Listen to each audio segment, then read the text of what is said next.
नमस्कार दोस्तों, स्वागत है आपका आपके अपने YouTube चैनल हाइपरटेक आकाश पर। दोस्तों, आज के समय में मोबाइल नंबर सिर्फ कॉल करने या मैसेज भेजने का जरिया नहीं रहा है। आज हमारा मोबाइल नंबर हमारी डिजिटल पहचान बन चुका है। बैंक अकाउंट से लेकर UPI, आधार कार्ड से लेकर पैन, सोशल मीडिया से लेकर सरकारी योजनाओं तक लगभग हर जगह हमारा मोबाइल नंबर जुड़ा होता है। ऐसे में जब भी हम सिम बदलने या नंबर पोर्ट कराने के बारे में सोचते हैं तो हमें थोड़ा समझदारी से फैसला लेना चाहिए।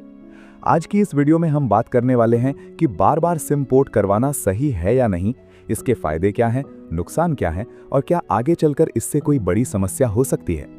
सबसे पहले समझ लेते हैं कि MNP यानी मोबाइल नंबर पोर्टेबिलिटी आखिर है क्या। मोबाइल नंबर पोर्टेबिलिटी एक ऐसी सुविधा है जिसके जरिए आप अपना पुराना नंबर बदले बिना किसी दूसरी टेलीकॉम कंपनी में जा सकते हैं। मतलब आपका नंबर वही रहेगा लेकिन आपकी नेटवर्क कंपनी बदल जाएगी। ये सुविधा इसलिए दी गई है ताकि ग्राहक बेहतर नेटवर्क और बेहतर सर्विस चुन सके।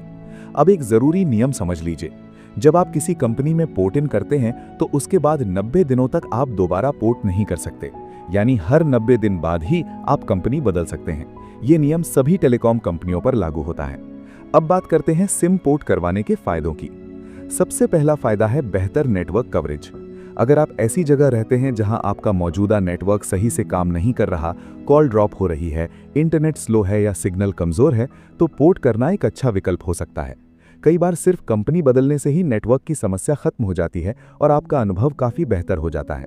दूसरा बड़ा फायदा है वेलकम ऑफर्स। कंपनियां नए ग्राहकों को आकर्षित करने के लिए खास पोर्ट ऑफर चलाती हैं।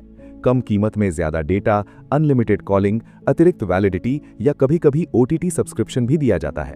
अगर आप सही समय पर पोर्ट करते हैं तो इन ऑफर्स का अच्छा फायदा उठा सकते हैं।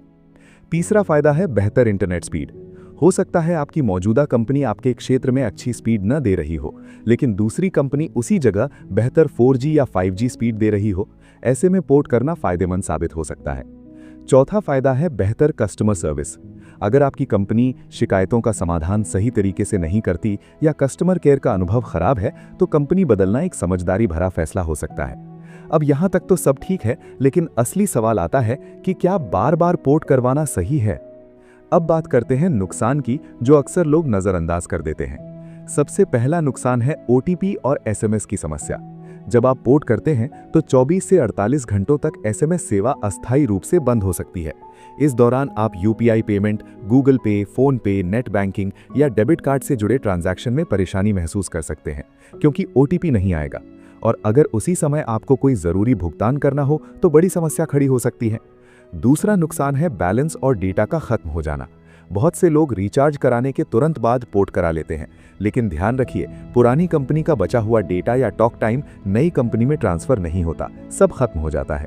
इसलिए समझदारी यही है कि पोर्ट हमेशा तब कराएं जब आपका रिचार्ज खत्म होने वाला हो। तीसरा नुकसान है बार बार KYC प्रक्रिया। हर बार जब आप नई कंपनी में पोर्ट करते हैं तो आपको दोबारा डॉक्यूमेंट वेरिफिकेशन कराना पड़ता है। आधार वेरिफिकेशन, बायोमेट्रिक, फोटो, ये सब समय लेता है। अगर आप बार बार पोर्ट करते हैं तो हर बार यही प्रक्रिया दोहरानी पड़ेगी। चौथा महत्वपूर्ण पहलू है नेटवर्क एक्टिवेशन में देरी। कई बार पोर्टिंग प्रक्रिया में कुछ घंटों का समय लगता है और उस दौरान आपका नंबर पूरी तरह से बंद हो सकता है। न कॉल आएगी, न मैसेज जाएगा। अगर ये समय आपके किसी जरूरी काम के बीच आ जाए तो परेशानी हो सकती है। अब एक बड़ा सवाल कि क्या बार बार पोर्ट करना कानूनी रूप से गलत है? जवाब है नहीं। आप हर 90 दिन बाद अपनी मर्जी से किसी भी कंपनी में पोर्ट कर सकते हैं, इस पर कोई लिमिट नहीं है। लेकिन सिर्फ इसलिए कि ये कानूनी है, इसका मतलब ये नहीं कि ये हमेशा समझदारी भरा फैसला है। स्मार्ट यूजर वही है जो जरूरत के हिसाब से फैसला ले। अगर नेटवर्क में सच में समस्या है, सर्विस खराब है या बेहतर विकल्प उपलब्ध है तो पोर्ट जरूर करें, लेकिन सिर्फ फ्री डेटा या छोटे ऑफर के लालच में बार बार पोर्ट करना सही नहीं है।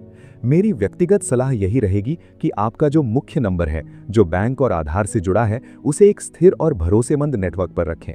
अगर आपको ऑफर्स का फायदा उठाना है तो एक सेकेंडरी सिम रखें जिसे आप जरूरत के अनुसार बदल सकें। इससे आपका मुख्य नंबर सुरक्षित रहेगा और आप ऑफर्स का लाभ भी उठा पाएंगे। पोर्ट करने से पहले कुछ बातों का ध्यान जरूर रखें। अपना पूरा बैलेंस इस्तेमाल कर लें, जरूरी बैंकिंग ट्रांजैक्शन पहले कर लें, नेटवर्क कवरेज की पहले जांच कर लें और रिचार्ज खत्म होने के समय ही पोर्ट करने का प्रयास करें। दोस्तों, आज के डिजिटल दौर में मोबाइल नंबर सिर्फ एक सिम नहीं है, बल्कि हमारी पहचान है। इसलिए फैसला सोच समझ कर लें। उम्मीद है कि आज की ये जानकारी आपके लिए उपयोगी रही होगी। अगर आपके साथ कभी पोर्टिंग के दौरान कोई समस्या आई है तो नीचे कमेंट में ज़रूर बताएं।